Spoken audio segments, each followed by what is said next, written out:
वंशी विभूषितकरान्नवनीरदाभात् पीताम्बरतरुणबिम्बफलाधरोष्ठात् पुरनेन्दुसुन्दरमुखादरविन्दनेत्रात् कृष्णात् परं किमपि तत्त्वमहं न जाने समचरणसरोजं सान्द्रनीलाम्बुदाभं जघननिहितपानिं मण्डनं मण्डनानां तरुणतुलसीमाला कन्धरं कञ्जनेत्रं सदयधवलहासं विठ्ठलं चिन्तया पांडुरंग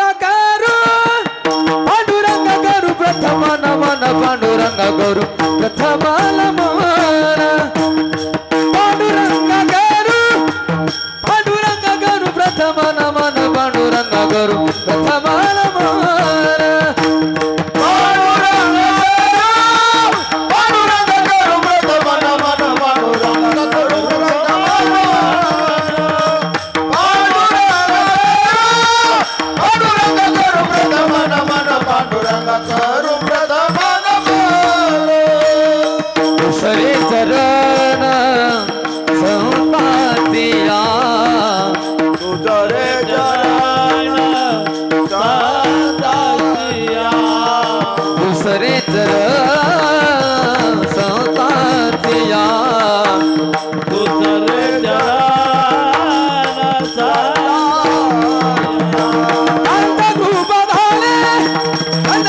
कथेचा विस्तारू दंतगृपदाने कथेचा विस्तारू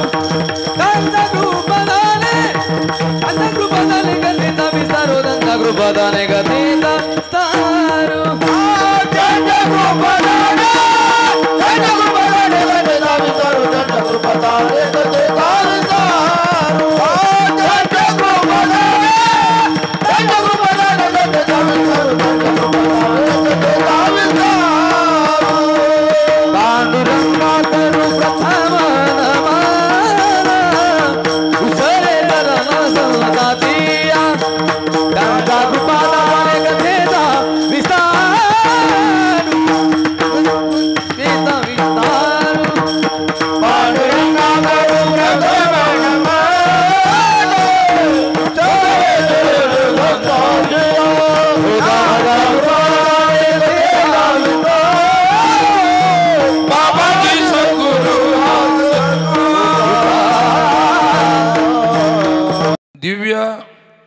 आणि अतिशय आनंददायी असणारा हा कार्यक्रम आहे।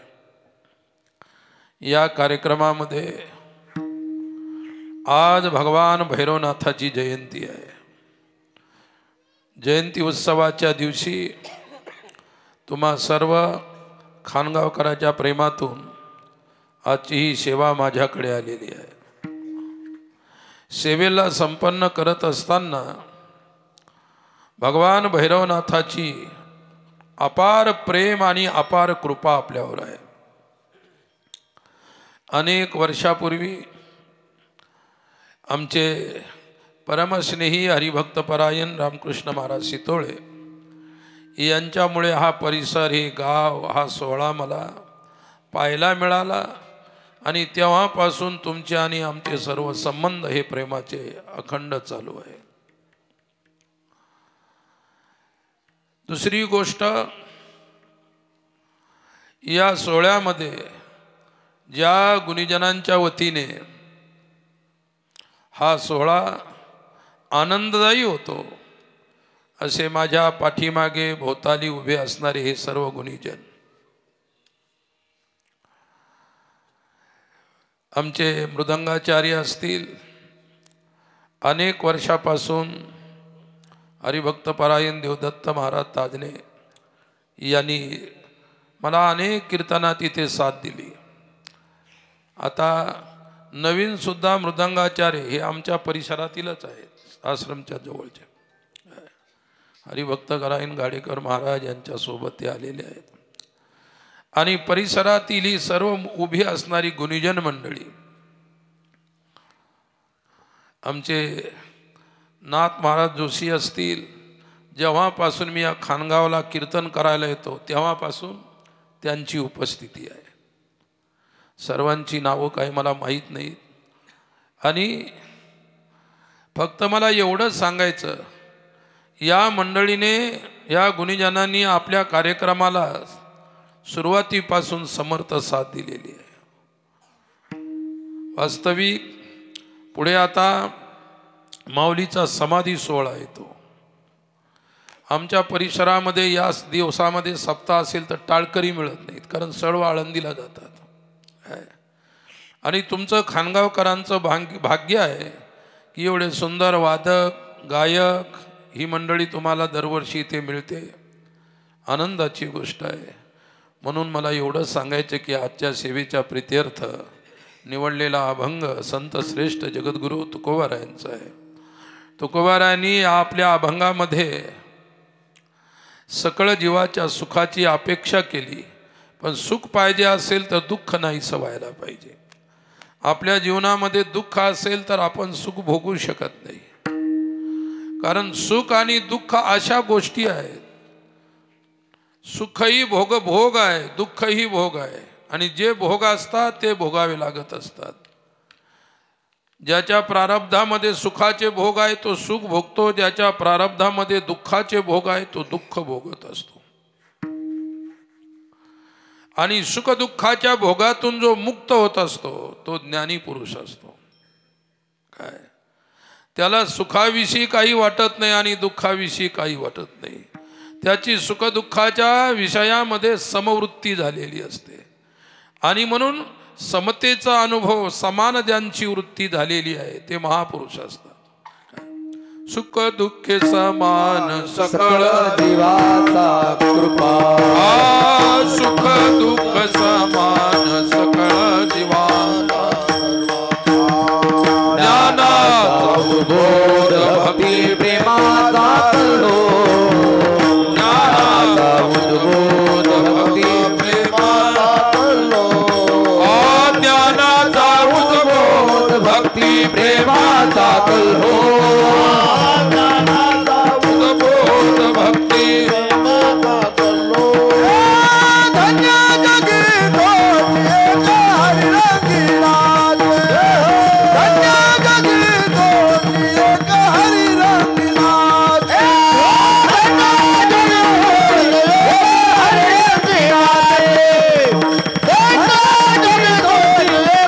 हरी रंगनाथ,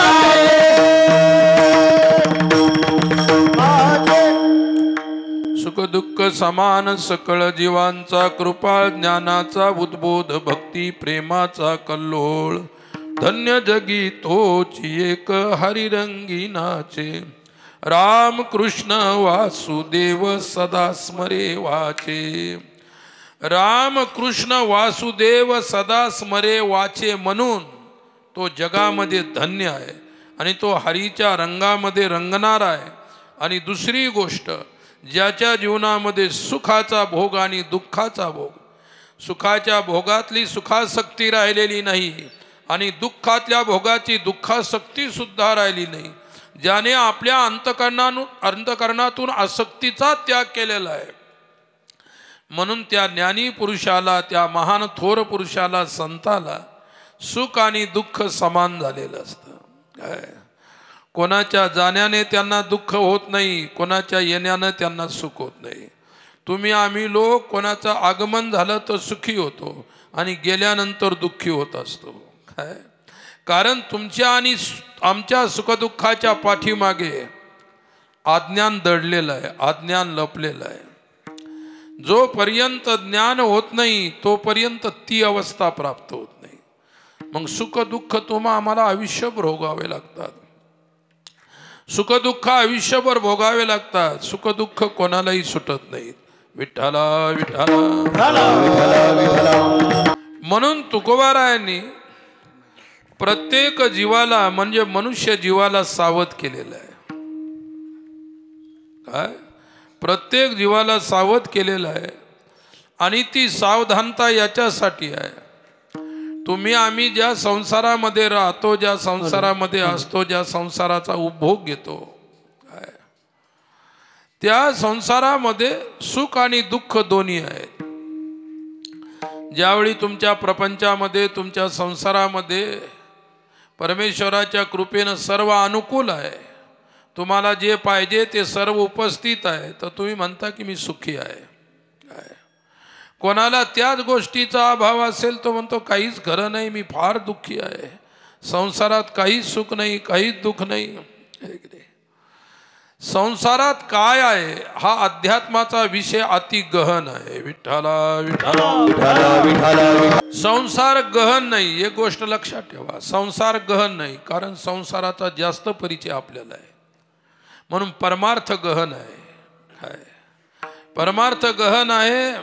फार डीपमध्ये गेल्यानंतर जेवढं आपण परमार्थाच्या अंतरंगात जाऊन पोहोचू, जेवढं त्याच्यामध्ये डीप जाऊ आपण, तेवढा त्याचा अंतरंग आपल्याला अंतराला म्हणजे अंतकरणाला कळायला लागतं.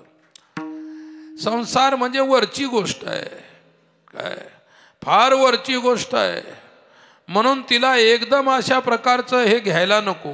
काय म्हणून मी सांगत आहे की संसाराचा दृष्टिकोन जो आहे, संसाराचा आणि संसारी माणसाचा दृष्टिकोन सुखाकडेच आहे.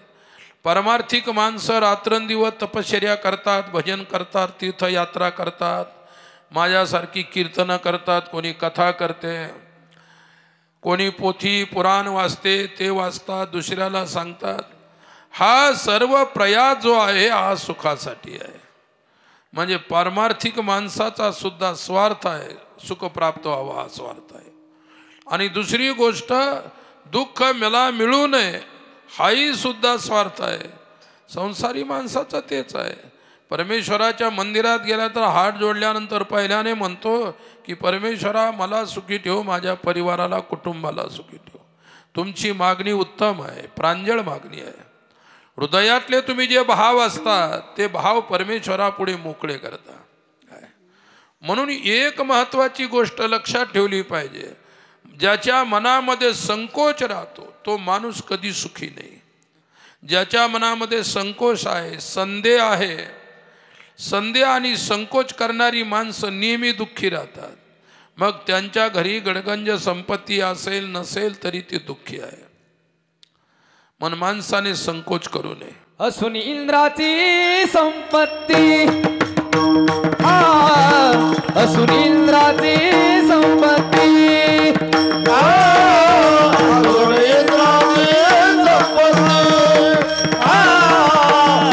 इंद्राची संपत्ती, परी समाधान नाही ती, परी असून इंद्राची संपत्ती, संपत्ती, असून इंद्राची संपत्ती.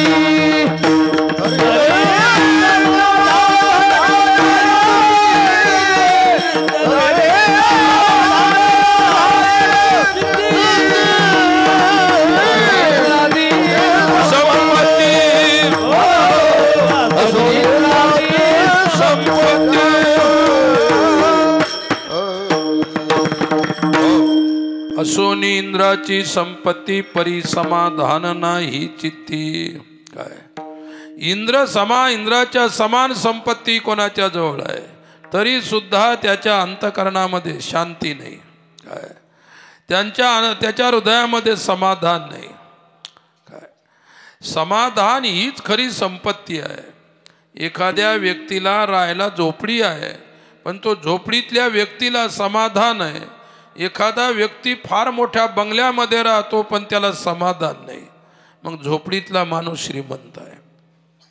काय श्रीमंती जी खरी श्रीमंती आहे, अरे खरी श्रीमंती काय अंतकरणामध्ये समाधान प्राप्त होणं हीच खरी श्रीमंती आहे. विठ्ठला विठ्ठला. रावणाजवळ एवढी श्रीमंती होती म्हणतात. सर्व पुराण शास्त्र रामायण महाभारत हे त्याच्या संपत्तीचा गोषवारा घेतात, त्याची संपत्ती सांगतात. काय एवढी संपत्ती, लक्ष घरे जेथी काश्यानी तांब्याची शुद्ध कांचनाची सप्तकोटी. काश्याने तांब्यानं बनवलेली कितीतरी घरं होती. मला सांगायचं की एवढी मोठी संपदा असताना सुद्धा रावणाच्या हृदयामध्ये शांती नव्हती, त्याच्या मनामध्ये समाधान नव्हतं. त्यानं स्वतःची संपत्ती तर होती, पण कुबेराची सुद्धा संपत्ती जमा करून घेतली त्याच्यामध्ये. दिवाळीच्या दिवशी आपल्या घरी संपत्ती यावी म्हणून लक्ष्मीच्या सोबत आपण कुबेराची पूजा करतो. कुबेराची पूजा केली तरच लक्ष्मी पूजन परिपूर्ण होत असते. आपण नुसती लक्ष्मीची पूजा केली आणि कुबेराला सोडून दिली तर तुमच्या घरात संपत्ती येणार नाही.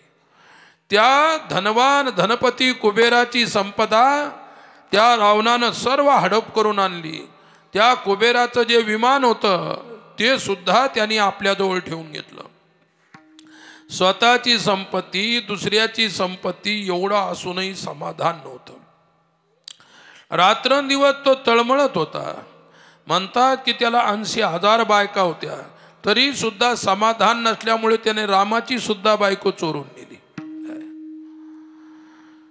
संपत्ती आहे. गीतेमध्ये संपत्तीच्या विषयी वर्णन केलेलं आहे. दैवी संपत्ती विमोक्षाय निबंधाया सुरीमता. काय?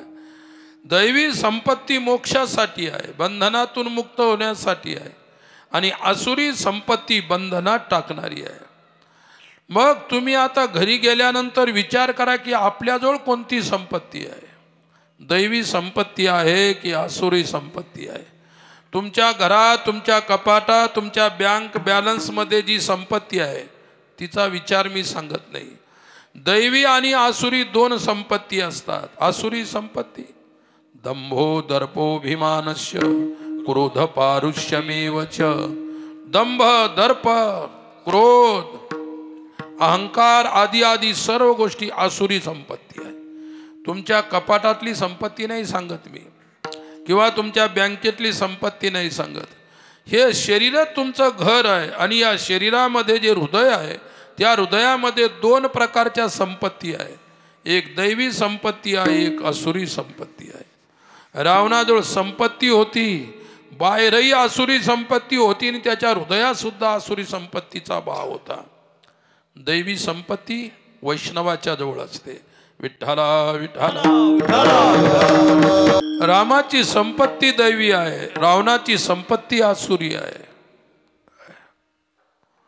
राम स्वतःहून लंकेवर स्वारी करण्यासाठी आपलं साम्राज्य सोडून, आपली अयोध्या सोडून तिथे गेले. त्यांच्या मनामध्ये भीती नव्हती. संपूर्ण लंका रावणाला घाबरलेली होती, पण राम मात्र रावणाला घाबरले नव्हते. हनुमान रावणाला घाबरले नव्हते. लक्ष्मण रावणाला घाबरला नव्हता. अंगद रावणाला घाबरला नव्हता. हे सर्व लोक दैवी संपत्तीने संपन्न असल्यामुळे त्यांना आसुरी संपत्तीची भीती नव्हती. ज्या लोकांच्या जवळ आसुरी संपत्ती आहे त्यांना नेहमी भीती असते. एक तर संपत्ती लपवायची भीती, संपत्ती खर्च करायची भीती. तर मला एवढं सांगायचं फक्त की फक्त साधूमध्ये दैवी संपत्ती असते, एवढं सांगायसाठी मी एवढा विस्तार केला. विठ्ठला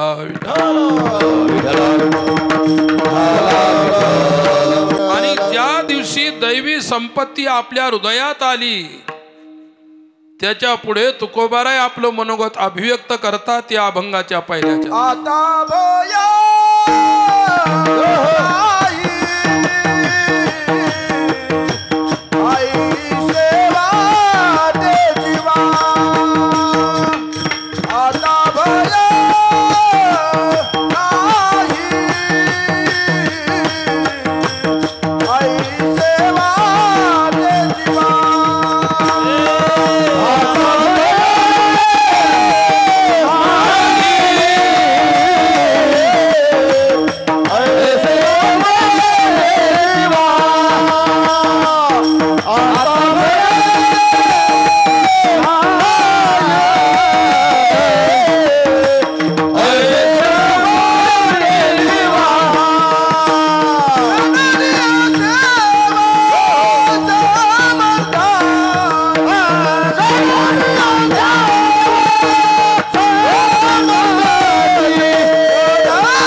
आता भय नाही ऐसे वाटे जीवा.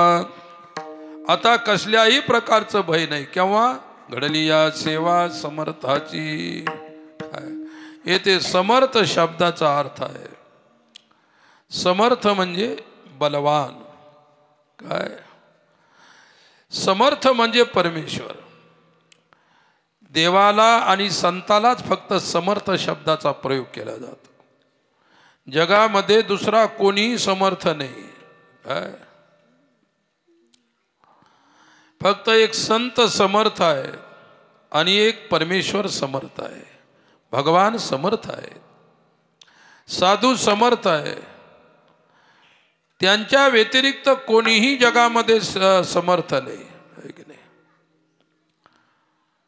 तुकोबारायांनी इतका मोलाचे शब्द इथे प्रयोग केलेले आहेत.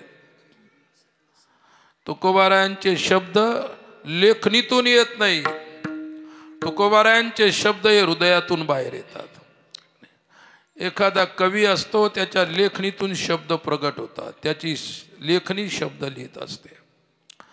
परंतु तुकोबाराचं हृदय शब्द लिहिते. ही तुकोबारायांच्या हृदयाची भाषा आहे. हृदयाच्या भाषेमध्ये अनुभूती असते, लेखणीच्या भाषेमध्ये अनुभूती नसते. लक्षात ठेवा. म्हणून साधूची अनुभवाची भाषा आहे. साधूच्या भाषेला समाधी भाषा म्हणतात. विठ्ठला विठ्ठला. भय शब्दाचे अनेक अर्थ आहेत. भय शब्दाचा अर्थ आहे द्वैत. भय शब्दाचा अर्थ आहे भीती. भय शब्दाचा अर्थ भीती आहे. द्वैताला ओळखल्यानंतर द्वैत राहत नाही आणि भयाची जाणीव झाल्यानंतर भय राहत नसते. आपण त्या द्वैताला ओळखलं नाही म्हणून आपल्याला द्वैताची भीती आहे. ज्या दिवशी आपण ओळखू त्या दिवशी भीती राहणार नाही. आपल्या खानगाव सारखं गाव होतं, म्हणजे दुसरं गाव होतं कोणतं तरी, आणि त्या गावामध्ये एक व्यक्ती असा होता. प्रत्येक माणसाचं व्यक्तिमत्व वेगवेगळं असतं, प्रत्येकाचे विचार वेगवेगळे असतात, प्रत्येकाचे भाव वेगवेगळे असतात. असा व्यक्ती होता की ज्याचं गावात कोणाच्याही बरोबर पटत नव्हतं, कोणाच्याही बरोबर त्याचा सलोखा नाही. तो वेगळाच एकटा त्या ठिकाणी आपलं जे काही असेल ते चालवायचं. त्याचं गावात पटत नव्हतं, गल्लीत पटत नव्हतं, त्याच्या घरात पटत नव्हतं. एवढंच नाही की त्याच्या मुलाबाळाशी सुद्धा पटत नव्हतं आणि अंतिम त्याच्या बायकोशी सुद्धा त्याचं पटत नव्हतं. तो आपले विचार कोणाच्याही विचाराशी जुळवण्याच्या मानसिकतेमध्ये नव्हता असा माणूस. सर्व गाव त्याच्या विरोधामध्ये. कोणी त्याला मानायचं नाही, कोणी त्याला किंमत द्यायचं नाही. अरे किंमत द्यायच्या ज्या दिवशी आपण लायकीचे होऊ त्या दिवशी लोक आपल्याला किंमत देतील. ज्यानं आपली लायकीच गमावलेली आहे त्याला कोण किंमत देणार आहे? लायकी उभी करावी लागते आपल्याला. चार लोकांनी आपल्याला मानलं पाहिजे, काहीतरी चांगलं म्हटलं पाहिजे, त्याच्याकरता आपल्याला लायकी कमावी लागते. आणि तो असा माणूस होता, त्याला कोणीच बरं म्हणत नव्हतं, कोणाशी पटून घेत नव्हता, त्याला कोणाचा ऐकत नव्हता. एके दिवशी त्यानं विचार केला आणि तो सर्व गावावरच नाराज झाला. काय म्हणाले, मी या गावात राहतो, कोणी मला मानायला तयार नाही, कोणी माझी वाहवा करायला तयार नाही, काही प्रशंसा करायला तयार नाही. काय परंतु आता या गावाला काहीतरी धडा शिकून गेलंच पाहिजे. नाही गाव सोडून पळून जायला लावील तर मला माझं नाव बदलून ठेवा, तो म्हणाला. त्यानं प्रतिज्ञा केली.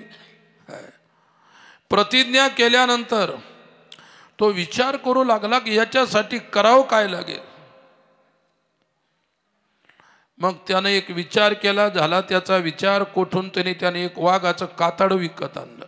वाघाचं कातड चर्म आणि कातड विकत आणल्यानंतर वाघाचं एके दिवशी संध्याकाळ झाली. लोक जेवण खाऊन करून झोपण्याच्या तयारीमध्ये होते.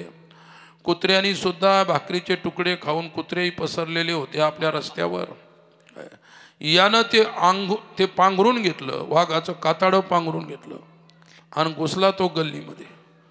कुत्र्यांना वाटलं की आता वाघ आला. कुत्रे गाव गल्ली सोडून पळायला लागले, सैरा वैरा इकडे तिकडे. आणि लोकांनी पाहिलं वाघाला, फटाफट दरवाजे बंद करू लागले. जे बाहेर रस्त्यात होते ते घरात घुसले, त्यांनी दरवाजे आतून बाहेरून बंद केले. काय वाघ भिन्नाट त्या गलीनं निघून गेला पुढे. लोक इतके घाबरले की ते गाव म्हणाले काही खरं नाही. वाघ आला होता गावामध्ये, कुत्रे पळाले, माणसं पळाले. आता पळवले ना बाबा, माणसं पळवले, कुत्रे पळवले, आता शांत बसणं नाही. काही लोकांना कळत नाही. तो वाघ पुन्हा दुसऱ्या दिवशी घुसण्याचा प्रयत्न केला. घुसला दुसऱ्या दिवशी माणसाने एक दरवाजे केले बंद, कुत्रे पळून गेले. आणि मग तिसऱ्या दिवशी सुद्धा त्याने तसाच प्रयोग केला. तो कुत्र्यांना वाटलं वाघाला काही धंदा काम आहे की नाही, रोज रोजच घुसायला लागला गावामध्ये. इतका मोकाट वाघ कसा आहे की नाही. माणसाला वाटलं सुद्धा तेच, वाघ असा नसतो रोज रोज रोज रोज घुसणारा. मग कुत्रे पायऱ्या खाली इकडे तिकडे लपून बसले. आता शोधच घेऊ काय वाघ आहे म्हणून. आला चौथ्या दिवशी वाघ लागला, घुसला गल्लीमध्ये. कुत्र्याने वास घेतला, त्यांना आला वास माणसाचा. ते म्हणे माणूस आहे. मग काय झालं की सर्व कुत्रे त्या वाघाच्या पाठीमागे. मग वाघ गावाच्या बाहेर पळाला. पुन्हा त्या गावात तो वाघ आला नाही. ज्यावेळी तो ओळखल्या गेला त्यावेळी तो पुन्हा आला नाही. तसं द्वैत एकदा ओळखल्या गेलं किंवा भीती एकदा ओळखल्या गेली किंवा प्रपंच एकदा ओळखल्या गेला, ओळखण्याला जाणीव म्हणतात. ज्ञानाने वस्तूची जाणीव होत असते आणि ज्ञानाने भय कळाल्यानंतर, द्वैत कळाल्यानंतर द्वैत राहत नसतं.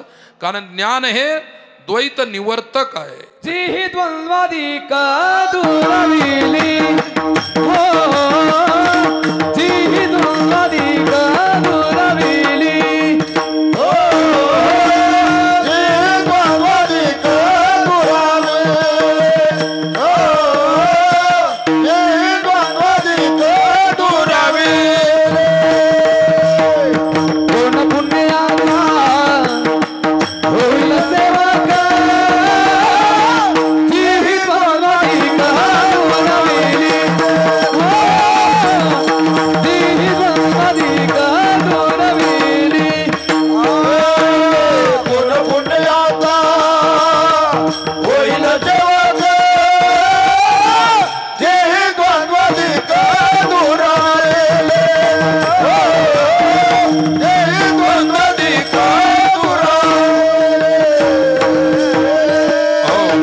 कोण पुण्याचा होईल सेवक, कोण पुण्याचा होईल सेवक, जी द्वंद्वादिक दुराविली.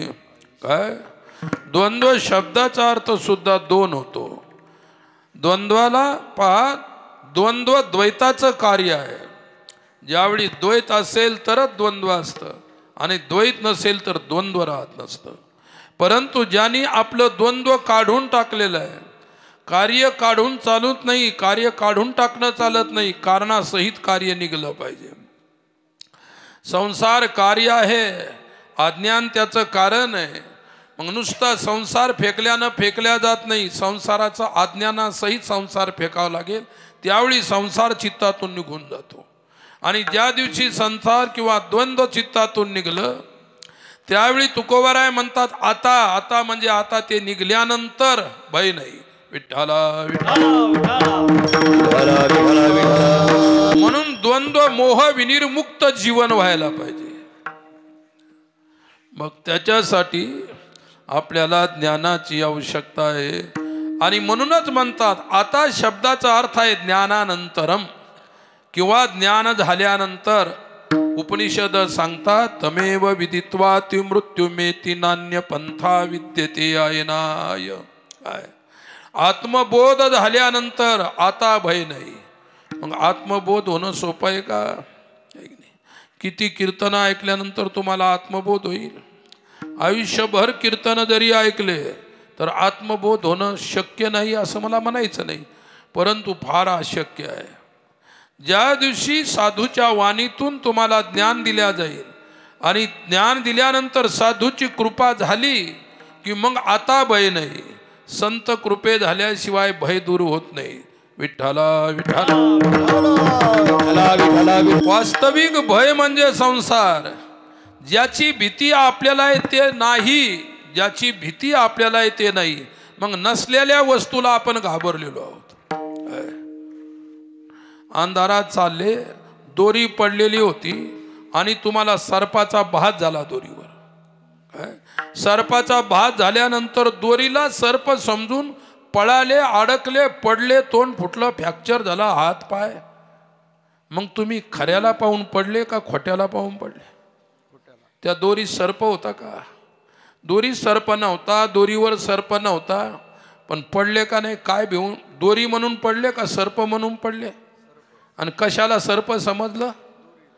त्या दोरीवरती त्या सर्पाचा अत्यंत अभाव. तू सर्पाकार भासियेले जगदंबर, भासियेले जगदंबर, भासियेले जगदंबर.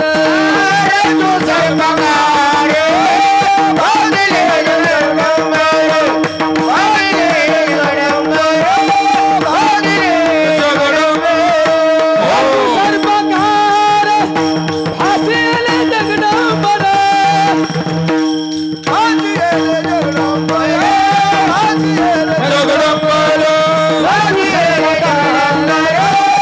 भासियेले जगदंबर,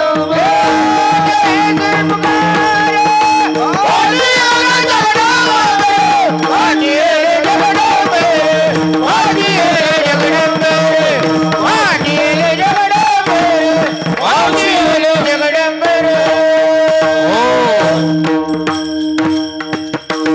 रज्जू सर्पाकार भासियले जगडंबर. जसा रज्जूवर सर्प भासला तसा या आत्म्यावरती हे जगडंबर जगत भासलेलं आहे.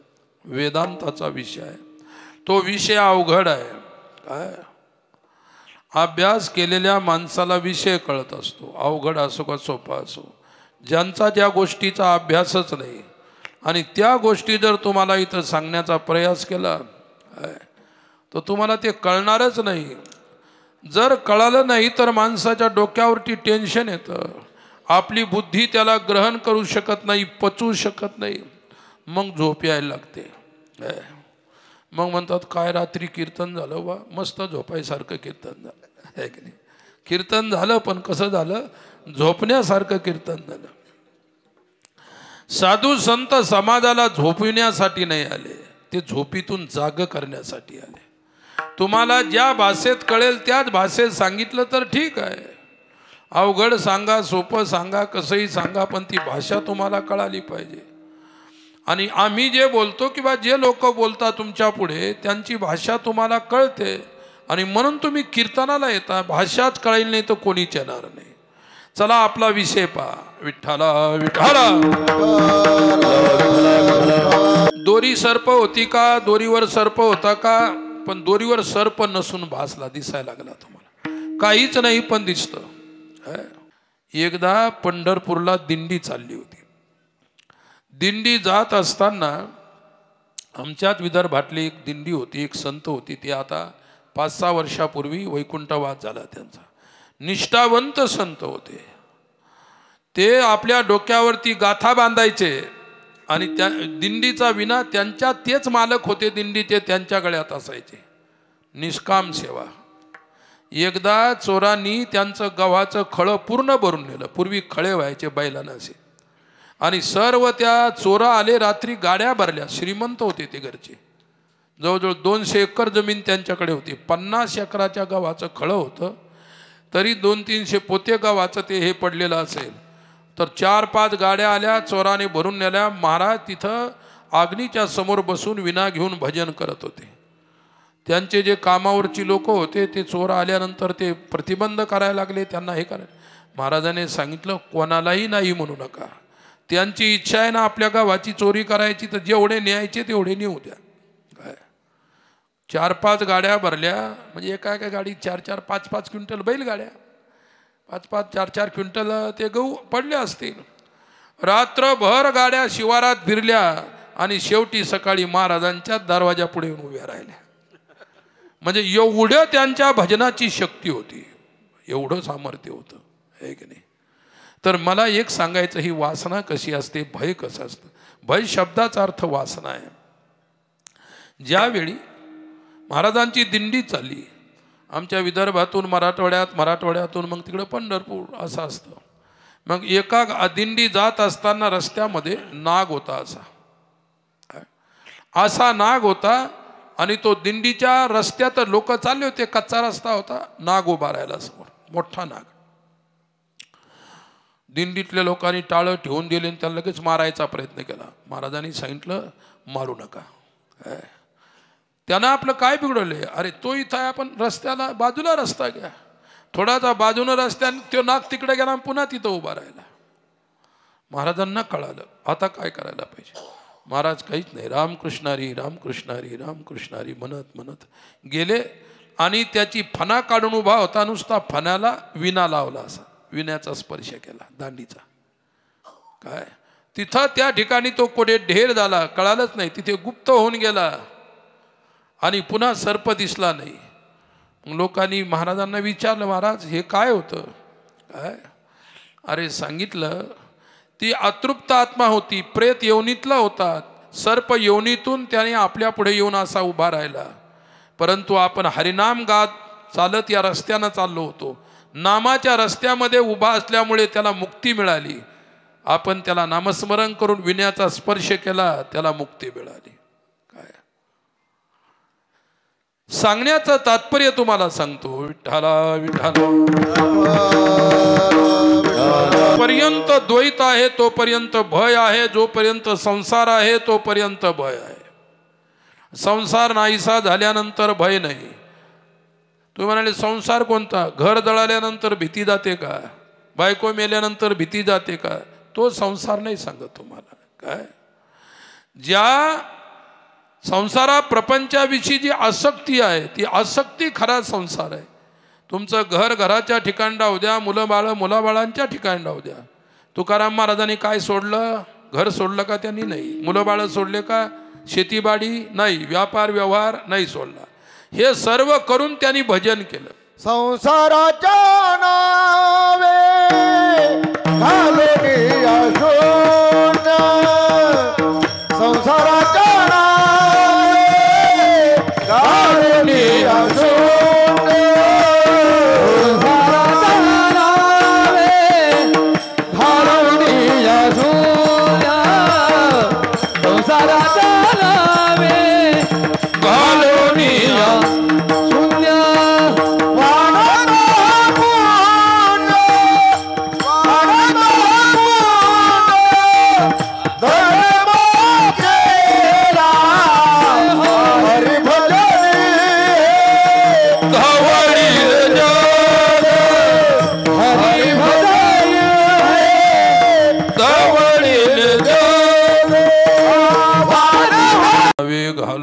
शून्य शून्य वाढता हा पुण्य धर्म केला.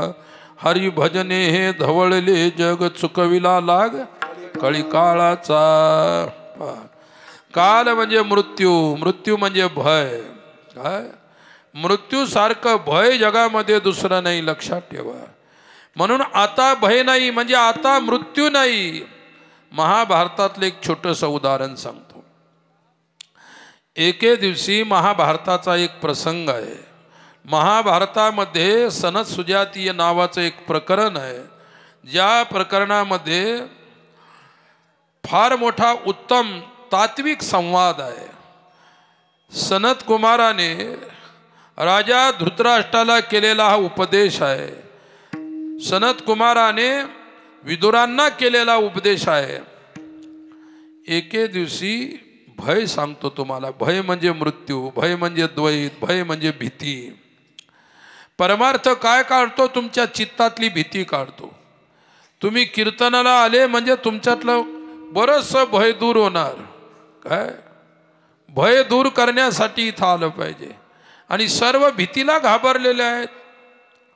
म्हणून ती घबराहट दूर करायची असेल तर साधूच्या सानिध्यात आलं पाहिजे. आणि मग काय सांगतो तुम्हाला.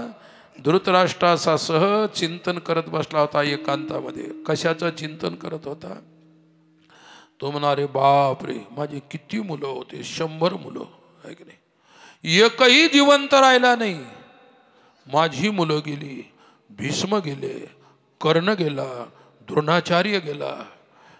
मृत्यूच्या मस्तकावर पाऊल ठेवून चालणारे लोक ते सुद्धा गेले. अरे बाप रे, म्हणाला मृत्यू किती भयानक वस्तू असेल. काय धृतराष्ट्र विचार करतोय. धृतराष्ट्र म्हणजे दोन्ही डोळ्यांनी आंधळा, आतूनही आंधळा बाहेरूनही आंधळा.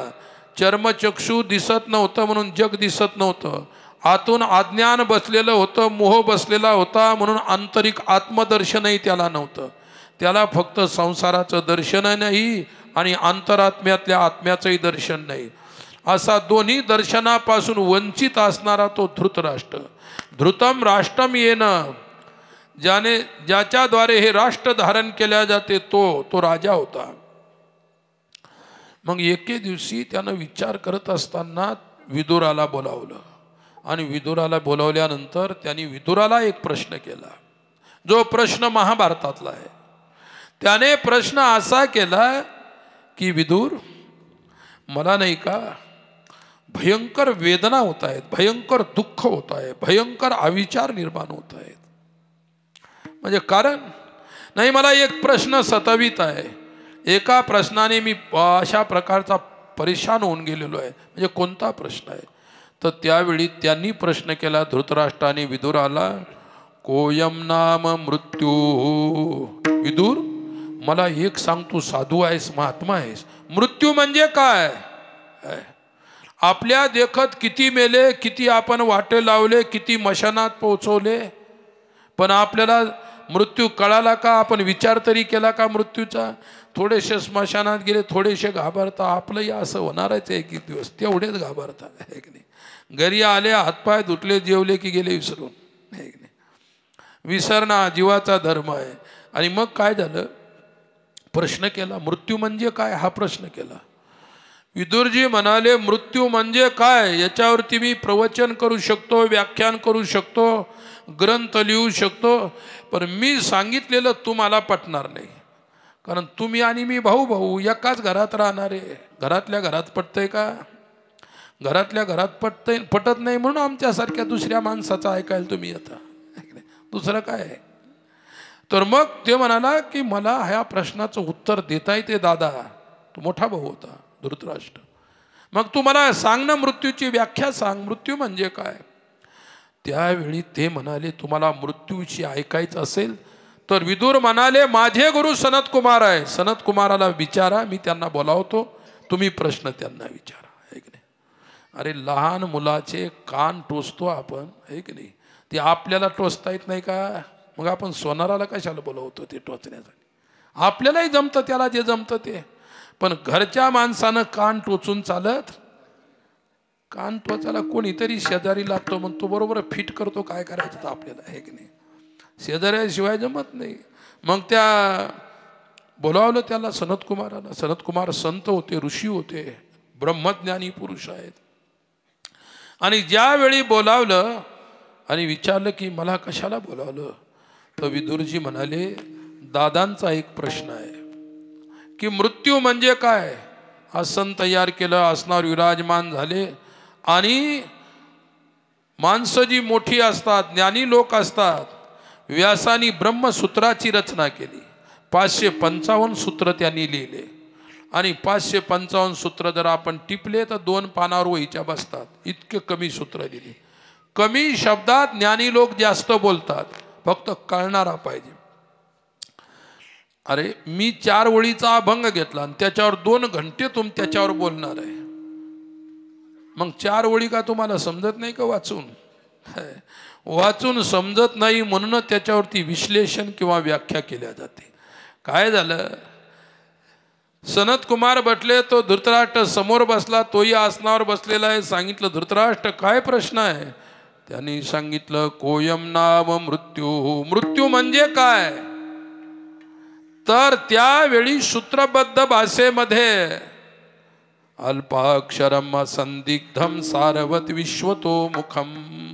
काय सूत्र म्हणजे कमी शब्दामध्ये ज्याची रचना झालेली आहे. मृत्यूची व्याख्या केली फक्त 2 शब्दांमध्ये केली व्याख्या. मृत्यू म्हणजे काय? प्रमादम वै मृत्यू अहम ब्रवीमी. राजन, आयुष्यामध्ये प्रमाद करणे त्यालाच मृत्यू म्हणतात. आयुष्यामध्ये प्रमाद करणे त्याचं नाव मृत्यू आहे। चूक वेगळी असते आणि प्रमाद वेगळा असतो। प्रमाद शब्दाचा अर्थही सुद्धा चूकच आहे आणि चूक असते जी न जाणता होते, न समजता होते, तिला चूक म्हणतात। परंतु आपल्याला माहित आहे की हे केल्याने असं होतं तरी सुद्धा जाणून बुजून करणे त्याला प्रमाद म्हणतात।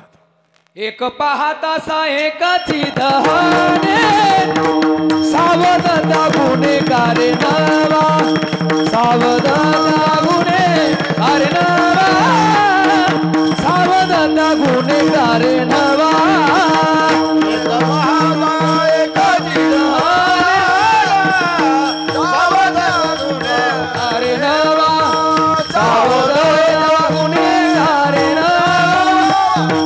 सावधानता गुन्हेगारी नवा।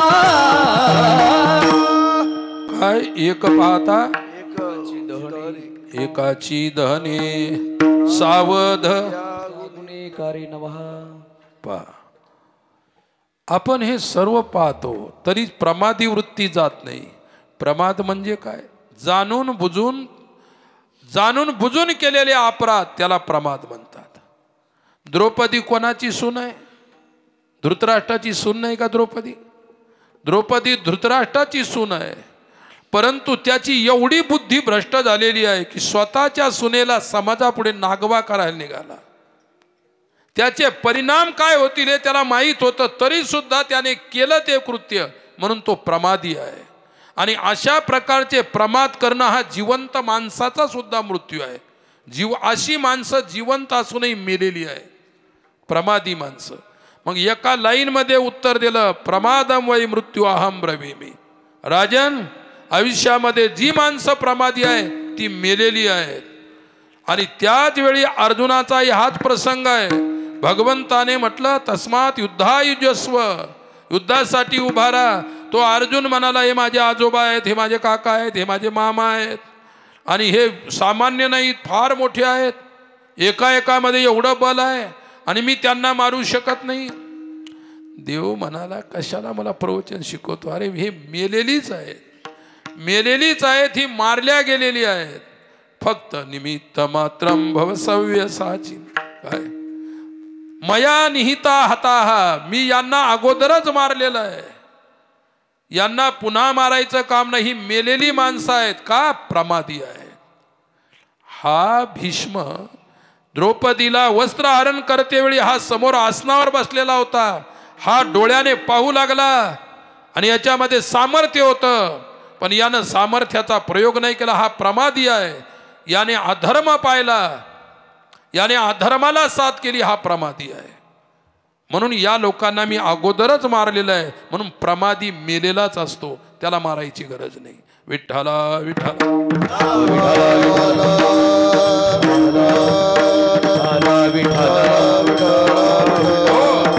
आणि तुकोबाराय म्हणतात, ज्यावेळी भगवत अनुग्रह माझ्यावरती झाला, मला माझ्या दृष्टीमध्ये भय दिसूनच राहिलं नाही, भयच नाही, कारण माझी वृत्ती अशी झाली। गोस्वामी तुलसी बाबाने आपल्या रामायणात सांगितले, सिया राममय सब जग जानी, करी हो प्रणाम जोड़ी जुग पानी। राम सिया राम सिया राम जय राम, सिया राम जय राम। सिया राम मैं सब जग जानी, करी हूँ प्रणाम जोरी जुग पा। राम सिया राम सिया राम जय राम, राम सिया राम सिया राम जय राम।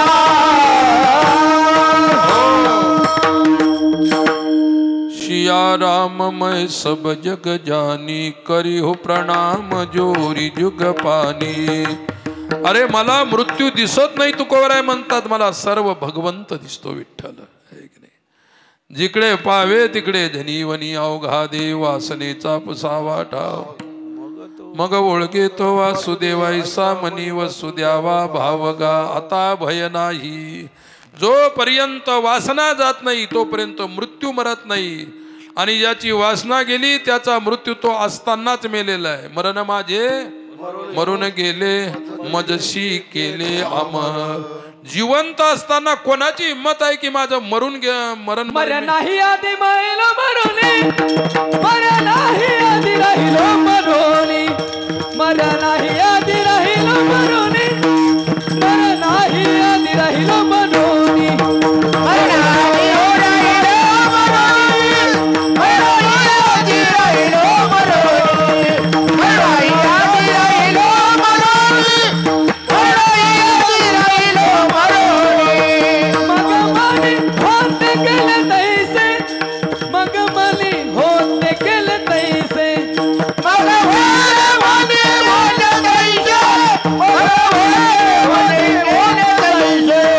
मर नाही आधी राहिलो मरुनी मर नाही आधी राहिलो मरुनी मर नाही आधी राहिलो मरुनी मर नाही आधी राहिलो मरुनी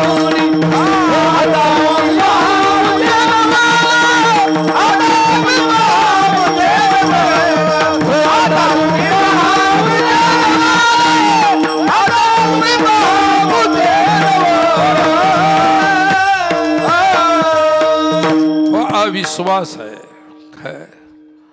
मी जिवंत असताना माझं मरण जे आहे मी माझ्या डोळ्यानं पाहिलं. माझ्या समोर मी मेलो. मरते काय हे कळालं पाहिजे. भय द्वैत ज्ञानाने जात असते आणि ज्ञानानेच मरण कळत असते. मरण कशाला आहे. आपण ज्यावेळी शरीरातली चेतना संपते, शरीर हालत नाही आणि मग माणूस पडला की माणूस तपासून पाहतो थंड पडलं का शरीर. जोपर्यंत शरीर जिवंत आहे तोपर्यंत उष्णता असते त्याच्यामध्ये. आणि मेल्यानंतर शरीर थंड पडतं. मग हात लावून पाहता म्हणजे थंड झाला म्हणजे मेला. आतापर्यंत किती थंडे झाले आणि तुम्ही का कमी बहादुऱ्या केल्या का. मग किती लोक थंडे करून टाकले या लोकांनी. मरण गेलेलं आहे लक्षात ठेवा. तुकोबाराय म्हणतात माझं मरण मी जिवंत असताना पाहिलं. अलौकिक गोष्ट आहे. आश्चर्यचकित करणारी अद्भुत गोष्ट आहे. मला सांगायचं की मरणाचा सोहळा तुम्ही दुसरे मेलेल्या लोकांचे सोहळे पाहिले पण स्वतःचा पाहिला का. काय एक माणूस म्हणाला महाराज मी नाही का माझ्या मरणाचा सोहळा पाहिला. मी म्हटलं माणसं मेल्यानंतर दुसरे माणसं पाहतात पण त्यानं पाहिलं. तो काही खोटं बोलत नव्हतं. त्याने स्वप्नात पाहिलं. स्वप्नात काय होतं आपण मरतो ना आपल्याला लोक घेऊन चाललेले आपल्याला दिसतं. हे स्वप्नात दिसतं की नाही. पुष्कळ लोकांनी पाहिलं असेल. बरोबर नाही बरोबरच येते. विठ्ठला विठ्ठल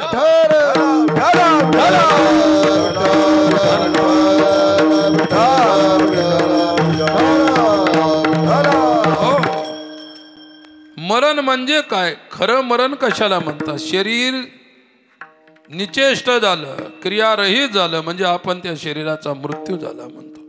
ज्या दिवशी जन्म आणि मरणाला घालणारी वासना जाईल काय म्हणजे सूक्ष्म देह असतो. पंच ज्ञानेंद्रिय पंच कर्मेंद्रिय आणि पंच प्राण आणि एक मन किंवा अंतकरण असं 16 किंवा 17 तत्वाचं हे लिंग शरीर आहे. आत्मज्ञानाले लिंग शरीर नाहीसं होतं त्याला साधू संत मरण म्हणतात. आणि त्यावेळी त्या ठिकाणी जन्म नाही रे आणि तुका म्हणे माझी. नंतर जन्म नाही मृत्यू नाही. विठ्ठला या ठिकाणी म्हटले की घडली या सेवा समर्थाची. जीवी म्हणजे जीवनातला अंतकरणातला भय नावाचा हा विकार निघून गेल्यानंतर कशामुळे गेला त्याचं कारण सांगितलं. घडली या सेवा समर्थाची. आता भय नाही उरलं.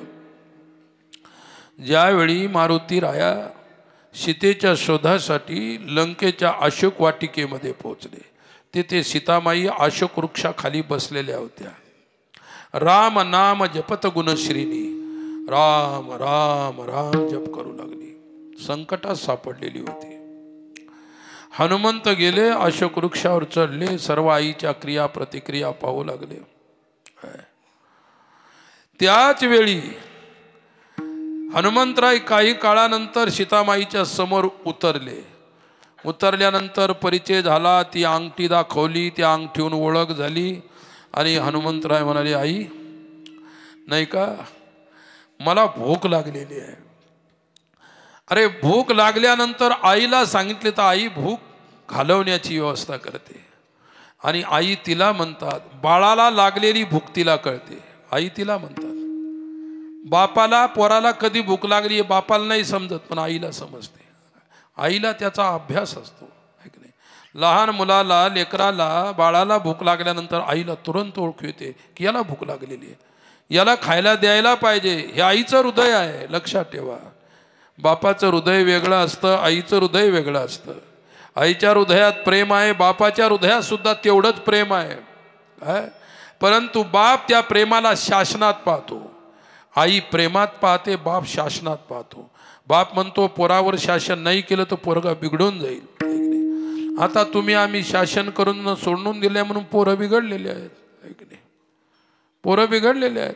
मग बिघडलेले पोरं सुधरवायचे असतील तर त्यांनी चांगल्या विचारात आलं पाहिजे.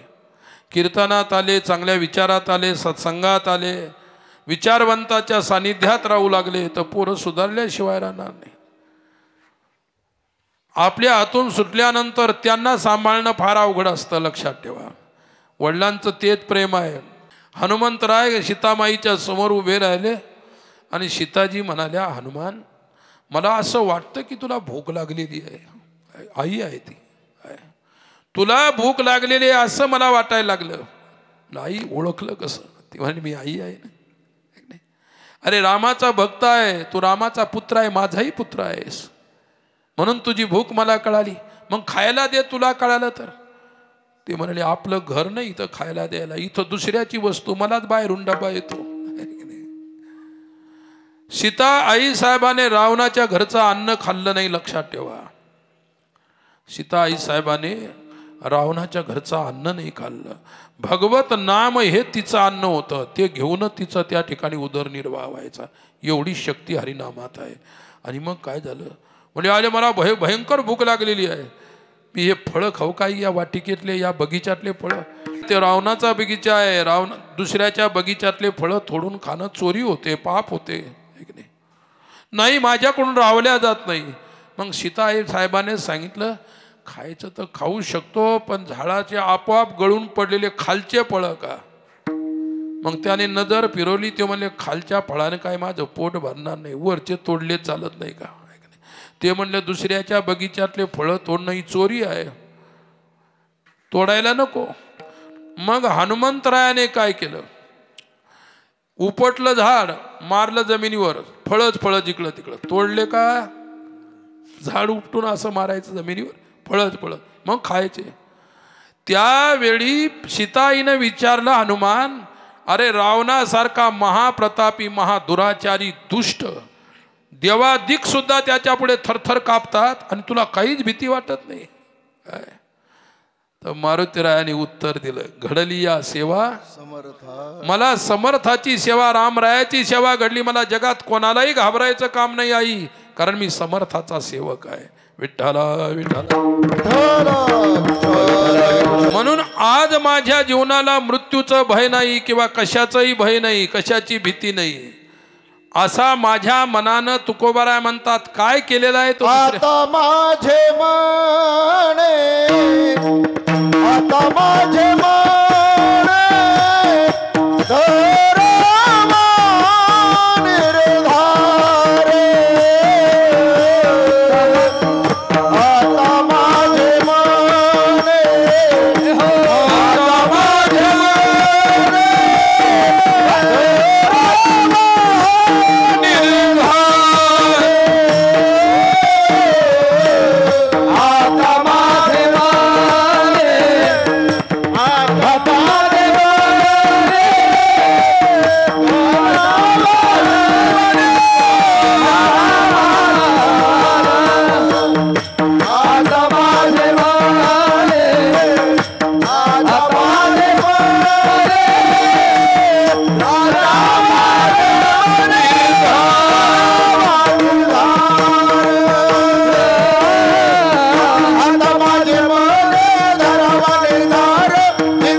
माझ्या मने करावा निर्धार, चिंतनी अंतर न पडावे.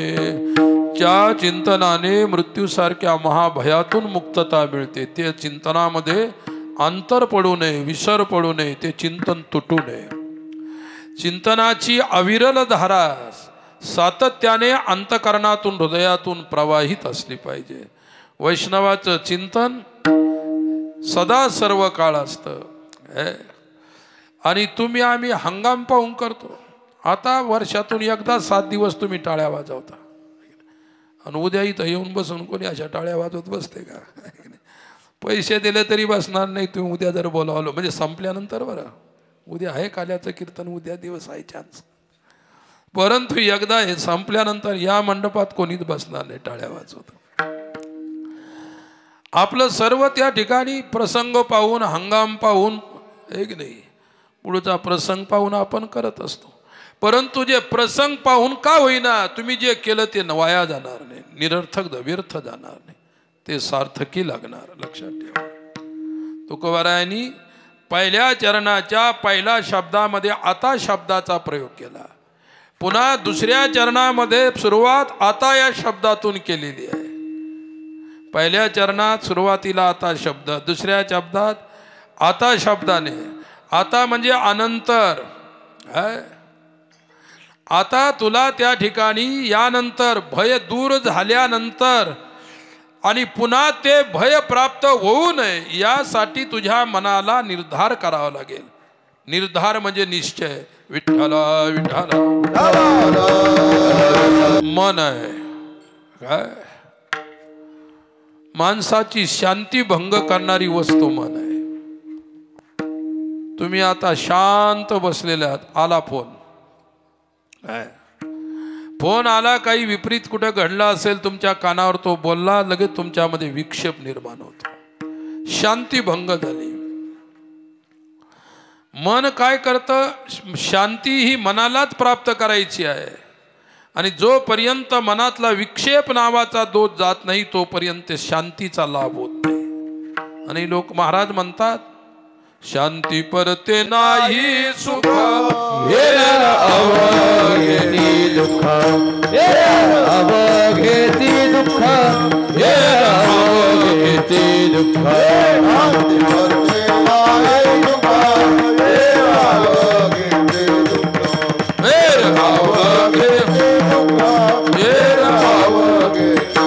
शांती परते नाही सुख, अवघेती दुःख, शांती परते नाही सुख, अवघेती दुःख, अवघेती दुःख, अवघेती दुःख, शांती परते नाही सुख, अवघेती दुःख, अवघेती दुःख, शांती परते नाही सुख, येर अवघेची दुःख, मनवुनी शांती धरा उतराल पैल तिरा. शांती शिवाय सुख नाही, परंतु शांती भंग करणारं मन आहे. मन काय करेल काय काही सांगता येणार नाही. इथं म्हटलं आता माझ्या मने करावा निर्धार.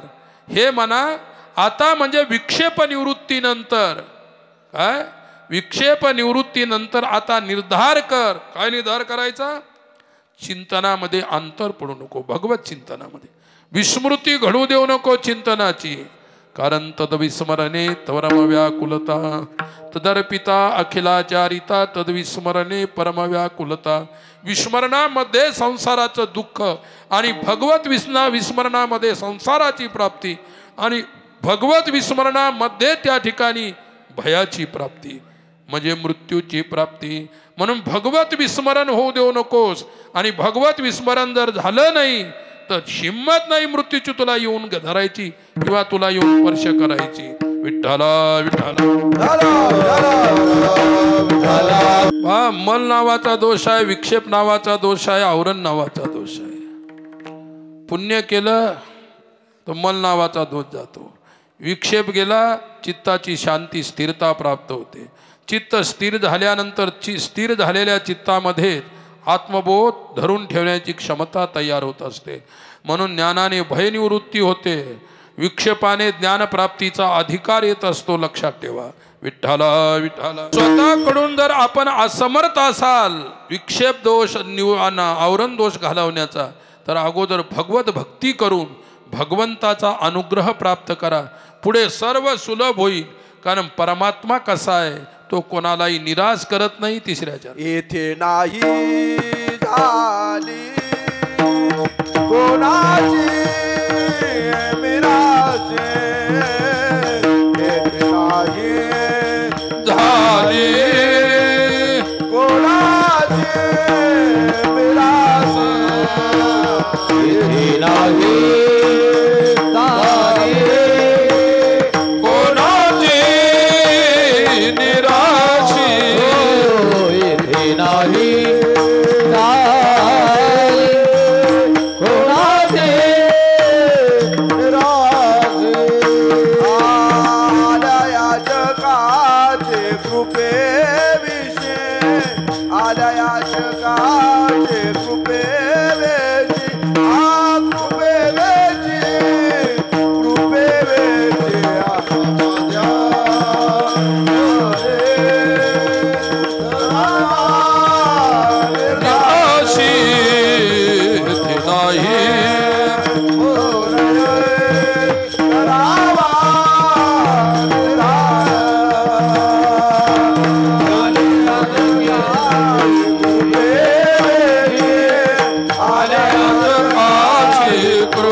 कोणाची निराश आल्या सकास कृपेविषयी. भगवत कृपेनं काय होणार नाही. आणि जो त्याला समर्पित होईल शरणांगत होईल जे त्याला समर्पण होईल त्याच्यावरती परमात्मा कृपा केल्याशिवाय राहणार नाही. कोणी याचक कोणत्याही रूपात याचना करायला जा तेथे याचना निरर्थक होणार नाही. यांच्या मोघा वरमधिगुणे नाधमे लब्ध कामा. ज्याच्या पुढे गेल्यानंतर याचना केल्यानंतर जर मिळत नसेल तिथं याचना करणं निरर्थक आहे. आणि ज्याच्या पुढे गेल्यानंतर याचना म्हणजे इच्छा प्रार्थना केल्यानंतर जर मिळत असेल आणि तो निराश होत नसेल असं ठिकाण एकच भगवंत परमात्मा आहे. आणि म्हणून ज्या काही आपल्या इच्छा आकांक्षा असतील त्या परमेश्वराला सांगायला पाहिजे. परमेश्वर त्या पुऱ्या करत असतो. विठ्ठला. आणि म्हणून अशा प्रकारचा समर्थ परमेश्वर जो आहे प्रत्येक भक्ताची इच्छा पूर्ण करत असतो. ये यथा मां प्रपद्यन्ते तांस तथैव भजाम्यहं. यम यम चिंतयते कामं तम तम प्राप्नोति निश्चितम. तुमची जी जी इच्छा असेल त्याने कृपा केल्यानंतर पूर्ण होते. आणि म्हणून त्याची कृपा व्हावी त्याचं स्मरण नामस्मरण. विठोबार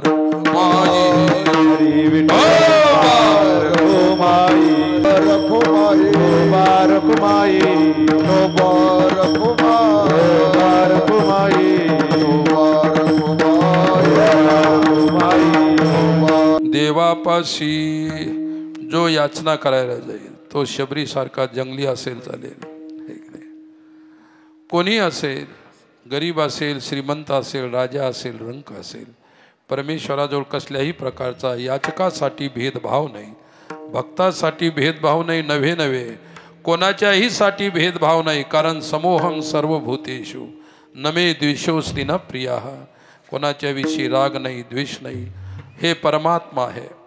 परमात्मा सर्वांच्या प्रती सम आहे, समप्रेम करणार आहे, समचरण आहे, समदृष्टी आहे. आणि अशा प्रकारचा परमात्मा, त्याचं चिंतन आपल्या आयुष्यामध्ये घडावं, हीच आपण त्या ठिकाणी इच्छा अभिव्यक्त केली पाहिजे, भावना अभिव्यक्त केली पाहिजे. परमेश्वराला हीच प्रार्थना केली पाहिजे. अभंगाचा अर्थ संपला, कीर्तनाचा वेळही संपलेला आहे. शेवटी फक्त 2 शब्द सांगतो, कारण सकाळी सुद्धा 2 शब्द सांगायचे आहेत. एवढं सांगावं असं वाटतं. मागच्या वर्षी काही कारणामुळे मी सेवेला इथं उपस्थित राहू शकलो नाही, परंतु आमचा सेवक हरिभक्तपरायण हरिदास महाराज ते येऊन त्यांनी इथं सेवा केली होती. अनेक वर्षापासून असणारी या ठिकाणची ही सेवा तुम्हा सर्व ग्रामस्थांचं असणारं हे प्रेम आहे, भक्तांचं असणारं हे प्रेम आहे. आणि त्याच प्रेमाला अनुसरून भगवान श्री कालभैरवनाथ ही सेवा करून घेत असतात. सज्जनांनो, मी तुम्हाला सुरुवातीला सांगितलं, या परिसरात येथे मला आणण्यासाठी ज्यांनी हे प्रेम दाखवलं ते आमचे आदरणीय हरिभक्तपरायण रामकृष्ण बुवा महाराज यांनी त्या ठिकाणी मला शितोळे महाराजांनी या ठिकाणी आणलं. तेव्हापासून तुमचा आमचा संबंध जोडलेला आहे. ही माझ्या बाजूची उभी असणारी सर्व गुणीजन मंडळी, त्यांना सुद्धा मी तेव्हापासून पाहतो, अनेक वर्षापासून. खानगावचा हा सप्ताह परिसरातील एक आगळा वेगळा सप्ताह असतो. भगवान श्री भैरवनाथाची ही परमकृपा आहे. हे तुमचं सर्वांचं हृदगत आहे. हे जे प्रेम आहे, अशाच प्रकारची भक्ती, भाव आणि प्रेम परमेश्वराने सदैव तुम्हाला सर्वांना द्यावा, ही त्या भैरवनाथाच्या चरणी प्रार्थना करतो. आणि आता झालेली सेवा त्यांच्या चरणी समर्पित करेल. आणि उरलेल्या गोष्टी जे काही सांगायच्या त्या सकाळी काल्याच्या कीर्तनात सांगेल. काय ज्ञानेश्वर माऊली,